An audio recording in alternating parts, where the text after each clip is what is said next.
వారందరికీ కృతజ్ఞతలు చెల్లిస్తున్నాం. ఫాదర్ జీపీ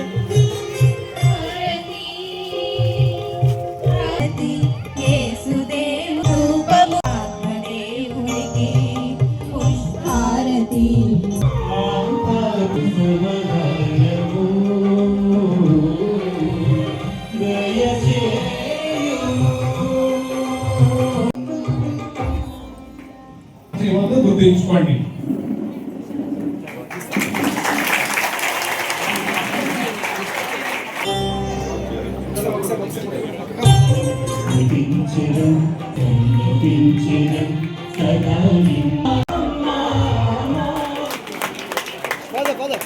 మన స్థానిక అందరూ కలిసి కృతజ్ఞతలు చెల్లిస్తూ గట్టిగా చెప్పకుండా కూడా పెద్దబాబు గారికి, వీరరాజు గారికి ఆ పేర్లు చెప్పుకుంటూ పోతే చాలా చేసి మీ వస్తువులతో సిద్ధంగా ఉండండి. ఆఖరిసారిగా